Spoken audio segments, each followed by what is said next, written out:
समझकर आगे बढ़ना चाहिए। दो शब्द हैं, हरि इच्छा और हरि कृपा। यदि कुछ अच्छा हो, यदि हमारे जीवन में कुछ लाभ हो, कुछ अच्छा हो, तो समझना चाहिए कि ये भगवान की कृपा है। यदि कुछ अच्छा होता है तो 10 लोगों से कहे बिना हमारा जी नहीं भरता कि हमने किया, ये कार्य हमने करवाया, ये कथा हमने कहवाई। अगर मैंने इसमें हाथ नहीं लगाया होता तो कथा होती ही नहीं, ये यज्ञ होता ही नहीं। तो जो कुछ भी अच्छा हो, जो कुछ भी जीवन में शुभ हो, उसका श्रेय परमात्मा को देना चाहिए। क्योंकि हमारे जीवन में अगर कुछ अच्छा हो रहा है तो इन्हीं की कृपा से हो रहा है, नहीं तो ऐसे हमारे कोई कर्म ही नहीं है जिसके फलस्वरूप हमें सुख प्राप्त हो। तो अगर कुछ अच्छा हो तो समझना चाहिए कि भगवान की बहुत कृपा है, हरि कृपा। और अगर कुछ बुरा हो तो यही मान लो कि हरि इच्छा, ये उनकी इच्छा है। और उनकी इच्छा के साथ साथ ये हमारा कर्म का फल है, ये हमारे ही कर्मों का फल है। और यदि अपने कर्म को याद करके उस दुख को सुखपूर्वक भोगेंगे तो फिर दुख का अनुभव ही नहीं होगा, क्योंकि जो कार्य हमने किया उसी का फल हमें मिल रहा है। तो फिर दुख किस बात का? फिर तो हृदय में अज्ञान के पर्दे हट जाएंगे, अज्ञान का अंधकार दूर हो जाएगा और केवल ज्ञान का प्रकाश हमारे हृदय को प्रकाशित करेगा और जीवन सुखमय रहेगा। तो ये दो बातें, हरि कृपा और हरि इच्छा, यही दो बातें हैं जिन्हें यदि हम अपने जीवन में उतार लें तो जीवन सुखमय हो सकता है।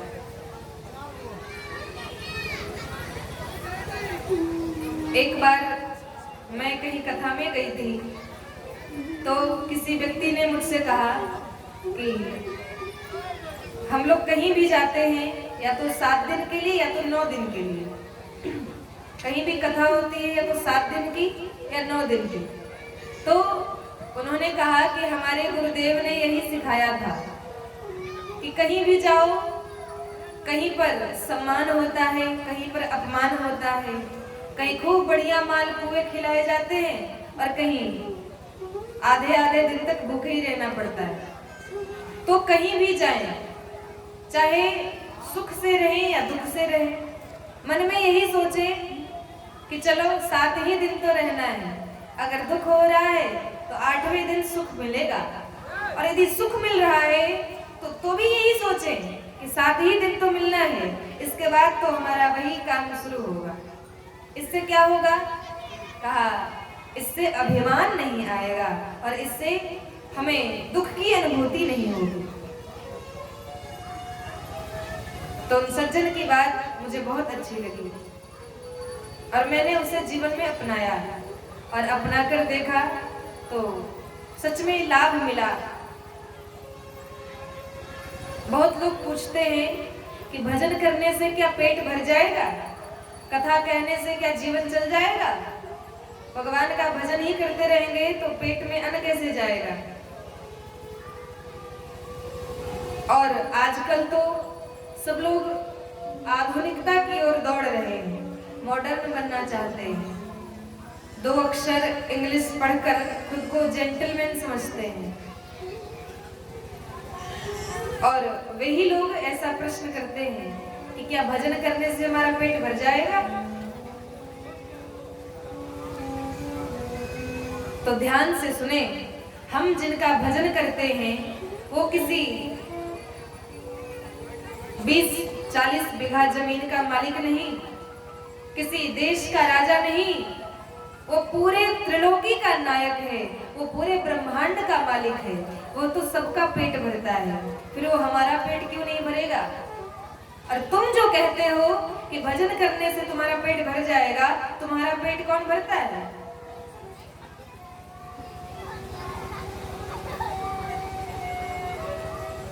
कुछ पढ़े लिखे लोग कहते हैं I don't believe in God, मैं भगवान में विश्वास नहीं करता।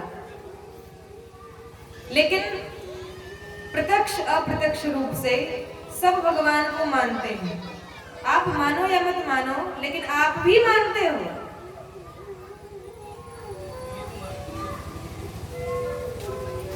एक कथा सुनाती हूँ। एक सज्जन व्यक्ति थे, उन्होंने सोचा कि अब बुढ़ापा आ गया और बुढ़ापे का धर्म है कि अपने परिवार को छोड़कर अपने मन को संसार से हटाकर परमात्मा में लगाना है। लेकिन घर को छोड़ा ही नहीं जा रहा, परिवार को छोड़ा ही नहीं जा रहा। तो एक जगह कहीं सत्संग हो रहा था, जाकर सत्संग में बैठ गए और जो सत्संग में महात्मा प्रवचन कर रहे थे उनसे जाकर अपनी समस्या बताई। कहा महाराज, मैं भजन करना चाहता हूँ, लेकिन ये परिवार छूटता ही नहीं है, ये मोह दूर होता ही नहीं है, कैसे दूर जाऊं? कहा क्यों भाई, क्यों नहीं दूर होता है? कहा मुझे ऐसा लगता है कि मैं जब चला जाऊंगा तो इनका क्या होगा, मेरे बाल बच्चे, इनका पेट कैसे भरेंगे? मेरे ऊपर ही तो इन सब का आश्रय है, ये सब हमारे ऊपर ही निर्भर है। यदि मैं चला जाऊंगा तो इनका क्या होगा? तो महात्मा ने कहा कि अच्छा, इसका एक उपाय है।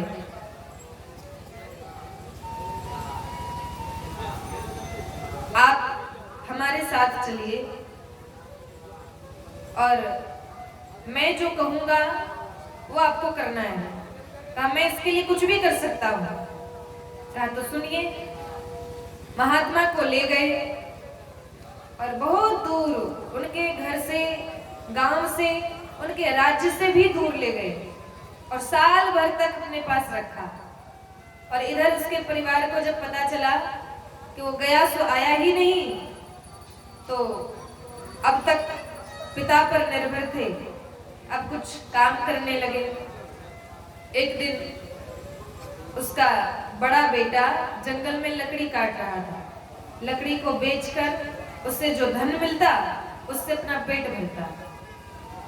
तो जंगल में लकड़ी काट रहा था, उसी रास्ते से एक राजा अपने महल की ओर जा रहे थे, शिकार करके अपने महल की ओर जा रहे थे। तो राजा ने कहा कि मुझे प्यास लगी है, थोड़ा जल पिला दो। तो उसने उन्हें जल पिलाया तो राजा को उस पर दया आ गई। कहा तुम कल सवेरे हमारे दरबार में आना। इतना कहकर राजा चले गए। कल सवेरे वो बड़ा बेटा राजा के दरबार में गया तो राजा ने उसे अपने महल में एक सेवक का पद दे दिया और कहा कि तुम्हें इतने देर तक यहाँ पहरेदारी करनी है, और उसे तनख्वाह भी देने लगा और उससे उसके परिवार का खूब अच्छे से भरण पोषण होने लगा। इधर साल भर घूमते घूमते महात्मा जी उस सज्जन से बोले कि अच्छा ये बताओ, तुम तो मेरे साथ इतने दिनों से हो, क्या तुम ये जानना नहीं चाहोगे कि तुम्हारे घर में क्या हो रहा है? सब मर गए कि बच रहे हैं? और जैसे ही परिवार की याद दिलाई प्यारे, उसका मन तुरंत परिवार में चला गया। क्या महाराज, अब तो मेरा मन उन्हें देखने को करता है। संत उसे लेकर गए, घर गया तो देखा कि घर की जो परिस्थिति मेरे रहते थी उससे बहुत बढ़िया परिस्थिति अब है। बेटे को राजा के महल में नौकरी लग गई है और खूब बढ़िया व्यवस्था, चकाचक एकदम है। कहा महाराज, मैं तो इसी भ्रम में पड़ा था कि मैं यदि चला जाऊंगा तो इनका पेट कैसे भरेगा, और अब तो परमात्मा इन्हें तब से ज्यादा दे रहा है। तो संत ने कहा कि तो ठीक है, अब इन्हें रहने दो और तुम हमारे साथ चलो। लेकिन जैसे ही परिवार को देखा, फिर मोह ने घेर लिया और उस सज्जन का मन पुनः परिवार में लग गया। कहा महाराज, अब मेरा जाने का मन नहीं करता, इतने दिनों के बाद मिला हूं, थोड़े दिन रह लेने दीजिए, फिर आपके साथ चलूंगा। संत ने कहा अच्छा ठीक है। 2 दिन हो गए, 4 दिन हो गए, लेकिन घर से जाए ही नहीं। तब संत आए और कहा कि तुम मेरे पास इस संसार से छुटकारा पाने के लिए आए थे, अब जब तक जड़ से तुम्हें यहाँ से उखाड़ नहीं लूंगा तब तक छोड़ूंगा नहीं। कहा कि जब तक मैं ना कहूं तब तक आंख बंद ही रखना, आंख खोलना मत। रात में सोया, सुबह उठे ही नहीं, गुरु जी की आज्ञा है, सोए ही रहना है। सब लोग आए, जगाया, हिलाया डुलाया, लेकिन कोई फर्क नहीं पड़ा। सबको लगा कि अब ये चल बसे। सब रोने लगे, पत्नी रोने लगी, बेटे रोने लगे, बहुएं रोने लगी।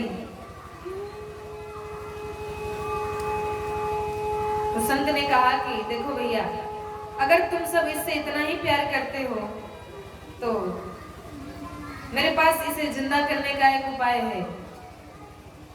कटोरे में दूध मंगाया, उसमें उंगली लगा के गोल गोल घुमाने लगे और कुछ मंत्र पढ़ने लगे। कहा ये दूध मैंने अभिमंत्रित कर दिया है, इसे जो भी पिएगा वो मृत्यु को प्राप्त हो जाएगा और ये सज्जन उठ जाएगा, ये जीवित हो जाएगा। अगर तुम में से कोई एक इसके लिए मरने को तैयार हो तो इस दूध को पियो, ये जीवित हो जाएगा। बहू बोली कि अरे इसके लिए मैं क्यों मरूं, मेरे तो अभी छोटे छोटे बच्चे हैं, उनका क्या होगा। बेटे ने कहा कि इनका उम्र हो गया है, मरे तो मरे, मैं क्या करूं, मैं अपना जीवन क्यों बर्बाद करूं। लेकिन कहा जाता है कि पत्नी जीवन संगिनी होती है। पत्नी ने कहा कि महाराज इनकी आयु पूरी हो गई, चल बसे, अब मुझे थोड़ा पोते पोतियों का प्रेम देखना है, मैं थोड़े दिन और रहना चाहती हूँ। संत ने कहा अच्छा, लेकिन मैं इससे बहुत प्रेम करता हूँ, ये मेरा पक्का चेला है, तो मैं चाहे मरूं लेकिन इससे जीवित कर दूंगा। दूध पी गए, दूध में तो कुछ था नहीं, परीक्षा ले रहे थे। महाराज दूध पी गए और तुरंत वो चेला उठकर बैठ गया। संत ने कहा अब समझ में आया, यही तुम्हारा परिवार है। अभी तुम जब मरने का नाटक कर रहे थे, तुम्हें मृत समझकर ये रो रहे थे, और ये मोह, ये प्रेम क्षणिक प्रेम था, और जैसे ही ये भार आया कि अपना प्राण देकर इसे जीवित करना है, तो सबने अपना मुख मोड़ लिया। और यही संसार का प्रेम है महाराज। कहा अब तो चलो, ये संसार का यही रूप है। आज तो तुम्हारी आंखें खुल गई, आज तो तुमने देख लिया, अब चलो और भगवान का भजन करो। सज्जन कहने लगा हाँ हाँ महाराज, अब तो मेरी आंखें खुल गई, मैंने बहुत कुछ देख लिया।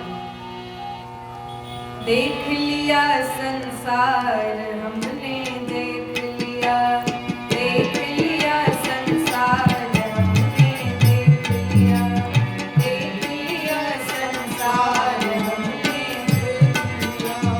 देख लिया संसार हमने, देख लिया, देख लिया संसार हमने, देख लिया संसार हमने, देख लिया संसार हमने।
सभी समझते हैं निर्धन को, सभी समझते गिरती हुई दीवार हमने देख लिया, गिरती हुई दीवार हमने देख लिया, ओ देख लिया संसार हमने देख लिया, संसार हमने देख लिया। प्रतिभा का कोई मोल नहीं है, प्रतिभा का कोई मोल नहीं, सफल सिद्ध अनमोल वही है, सफल सिद्ध अनमोल नहीं। प्रतिभा का कोई मोल नहीं है, प्रतिभा का कोई मोल नहीं, सफल सिद्ध अनमोल वही है, सफल सिद्ध अनमोल नहीं।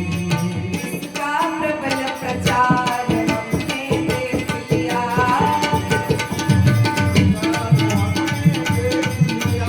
देख लिया संसार हमने देख लिया, देख लिया सब मतलब के यार हमने देख लिया,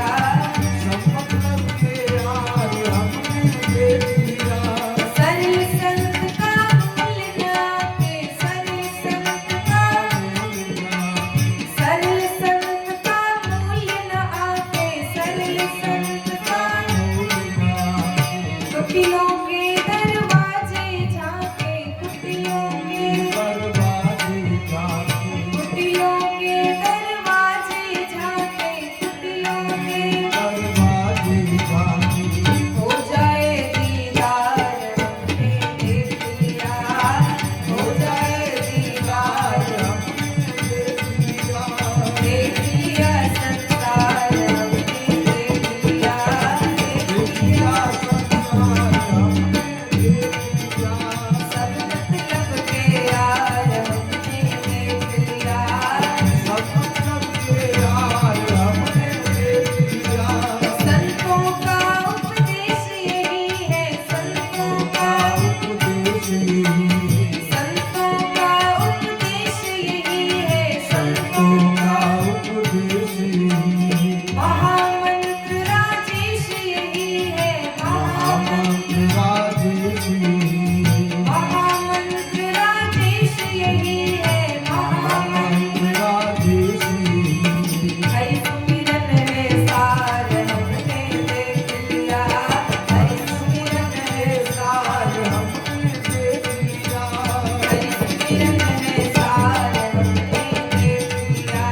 हरि सुमिरन है सार हमने देख लिया, राधे राधे गोविंद गोविंद राधे, राधे राधे गोविंद गोविंद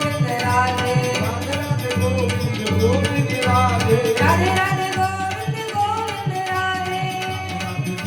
गोविंद राधे, ओ राधे राधे गोविंद गोविंद राधे, राधे राधे गोविंद गोविंद राधे,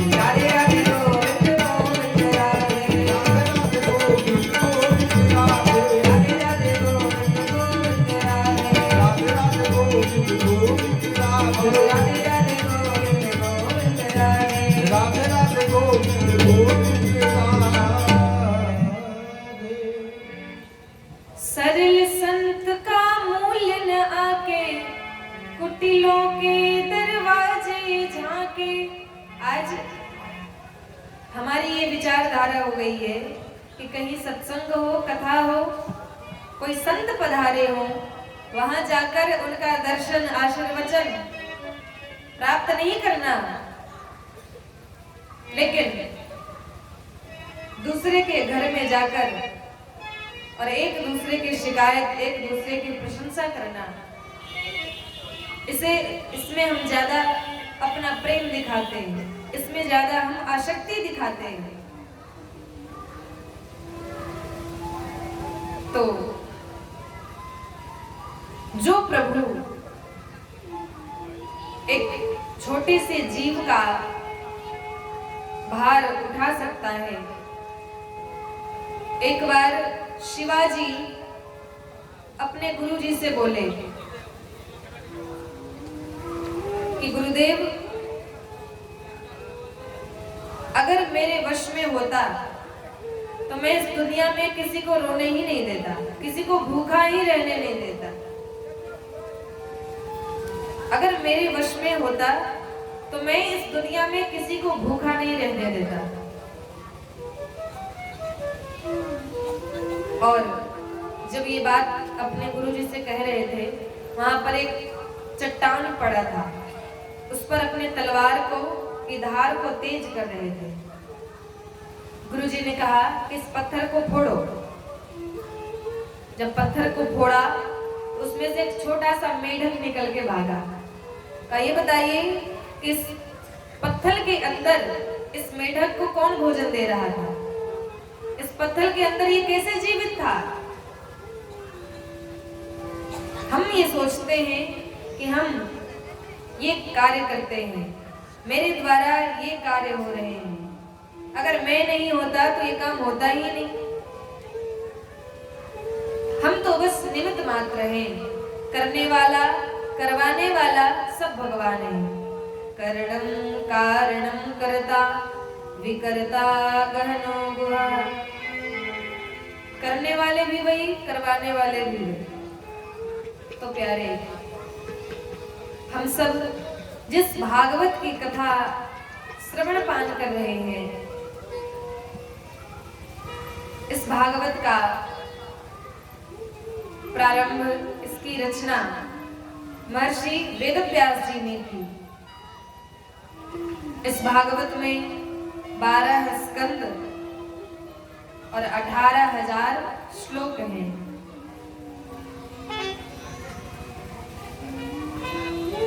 ये 12 स्कंद की संहिता, ये ग्रंथ जब व्यास जी महाराज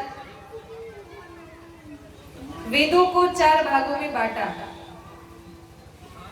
ऋग्वेद, सामवेद, यजुर्वेद और अथर्ववेद। वेद को 4 भागों में बांटा कि इसे पढ़कर लोग अज्ञानी नहीं रहेंगे, उन्हें ज्ञान हो जाएगा, वे परमात्मा के पास जाने का विचार करेंगे। और वेद पढ़ना कठिन था, इसलिए उसका खंडन कर शास्त्रों का निर्माण किया। 6 शास्त्र बनाए, 17 पुराण बनाए और लोक कल्याण के लिए, हम सब के कल्याण के लिए, उद्धार के लिए व्यास जी ने जब इतना कुछ किया, लेकिन फिर भी उनके मन में संतोष नहीं था, उन्हें तृप्ति नहीं मिली। मन में बैठकर सोच रहे थे कि मैंने ऐसा क्या किया, मुझे क्या करना चाहिए जिससे मेरे मन को संतोष प्राप्त हो।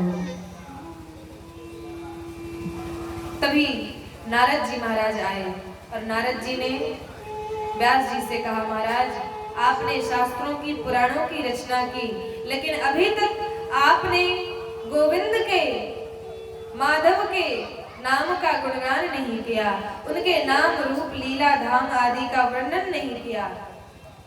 आप इन परमात्मा के, आप इन बिहारी जी के नाम का, इनकी लीला का वर्णन कीजिए और तब आपको अवश्य शांति मिलेगी।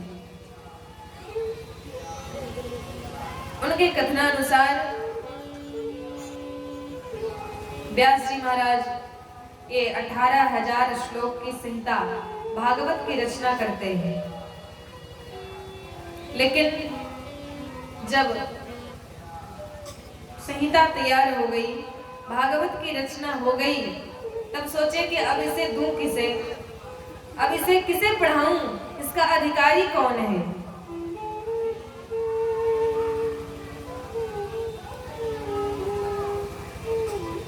तो व्यास जी ने कहा कि इस भागवत का अधिकारी निगम कल्प तरोर गलितम फलम सुख मुखाद अमृत द्रव संयुतम विपत भागवतम रसमालयम मुहुरहो रसिका भुवि भावुका। इस भागवत को पीने वाला, इस भागवत को श्रवण करने योग्य, जो इस भागवत का पिपासु है, जिज्ञासु है, वही हो सकता है। जो भावुक है, जो रसिक है, वही इस भागवत को सुन सकता है, वही इसका अधिकारी है। और पुत्र सुखदेव से बड़ा अधिकारी इस दुनिया में और कोई नहीं हो सकता, जो जन्म लेते ही पारिव्राजक हो गया। पारिव्राजक माने घर को, परिवार को छोड़कर चला गया। सुखदेव जी के बारे में शास्त्रों में कथा आती है कि एक बार कैलाश पर्वत पर शिव जी पार्वती जी को बिठाकर कथा सुना रहे थे और पार्वती जी से कहा कि देवी, ये ऐसी कथा है कि इसे जो भी सुनता है उसका कल्याण हो जाता है, उसे माया कभी नहीं छू सकती। तो आप ध्यान पूर्वक ये कथा सुनिए। पार्वती जी को कथा सुनाई, लेकिन वहीं एक तुरंत का जन्मा हुआ छोटा सा सुख पक्षी, तोते का बच्चा जन्म लिया था। जन्म लेते ही भगवान शिव के मुख से ये अमृत कथा उसके कानों में पड़ी। पार्वती जी तो बीच कथा में सो गई, लेकिन उस शुक पक्षी ने पूरी कथा सुनी। शिव जी ने जब आंख खोला, देखा कि अरे देवी जी तो सो रही हैं, फिर कथा कौन सुन रहा है, तो तुरंत वहां से जो शुक पक्षी था उड़कर भागा। अब शिव जी त्रिशूल लेकर उसे मारने के लिए दौड़े और भागता भागता व्यास जी की पत्नी जो जम्हाई लेने के लिए मुख खोली हुई थी, उनके मुख के द्वारा उनके गर्भ में जाकर बैठ गया। शिव जी पीछे पीछे आए, त्रिशूल लेकर खड़े हो गए। तू बाहर निकल, जब निकलेगा तभी तुझे मारूंगा। अब वो शुक पक्षी बाहर निकले ही नहीं। 12 वर्ष बीत गए, शिव जी बाहर त्रिशूल लेकर खड़े रहे, बाहर आएगा तो जरूर मारूंगा। 12 वर्ष बीत जाने पर व्यास जी की पत्नी, उन्हें पीड़ा होने लगी। तब व्यास जी ने उनसे निवेदन किया, महाराज, हमारी देवी जी अत्यंत कष्ट पा रही हैं, आप इन्हें मुक्त कर दीजिए। आखिर ये जीव है और इसने भगवान की कथा सुनी, इसमें क्या इसका बिगड़ जाता है। और कहते हैं भगवान की कथा अमृत है और इसने अमृत को पी लिया है, अब ये आपके मारने से भी मरने वाला नहीं है।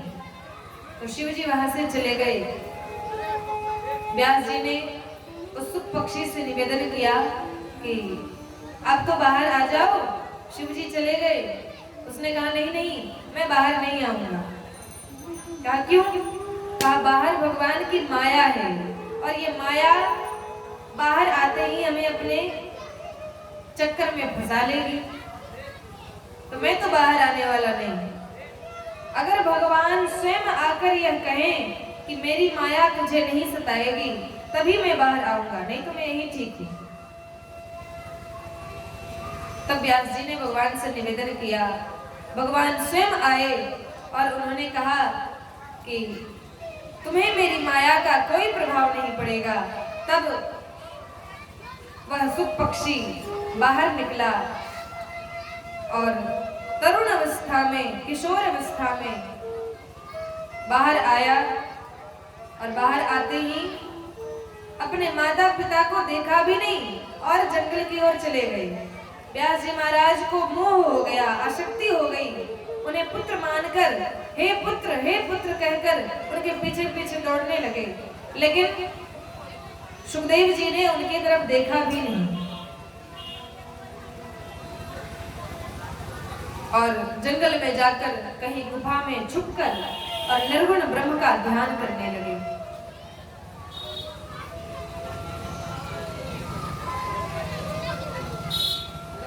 तब व्यास जी को याद आया कि जो हमारा पुत्र सुखदेव जन्म लेते ही माया के चक्कर से छूटकर भगवान का ध्यान कर रहा है, वही इस भागवत का अधिकारी है, लेकिन उसे बुलाएं कैसे? तब अपने शिष्यों को बुलाया और भागवत के कुछ श्लोक उन्हें रटा दिए और श्लोक रटाकर कहा कि जब तुम गैया चराने वन में जाना तो इन श्लोकों का ऊंचे स्वर से गान करना। तब शिष्यगण गैया चराने जंगल में गए और भगवान के सुंदर नाम रूप लीला धाम आदि का जिसमें वर्णन था वो श्लोक गाने लगे। बरहा पीडम नटवर वपुः कर्णयो कर्णिकारं बिभ्रदवासः कनककपिशं वैजयन्तीं च मालाम् रङ्घ्राणवेणुरधरसुधया पूरयन् गोपवृन्दैः वृन्दारण्यं स्वपदरमणं प्राविशद्गीतकीर्तिः। अर्थात बरहा पीड़म नटवर वपुः, भगवान श्याम सुंदर ब्रजमंडल में अपने ग्वाल बालों के साथ गैया चराने जंगल में जा रहे हैं। और उनका स्वरूप कैसा है? बरहा पीड़म, बर माने मयूर, मोर। अपने मस्तक पर मोर के पंख को मुकुट बनाकर धारण किए हैं।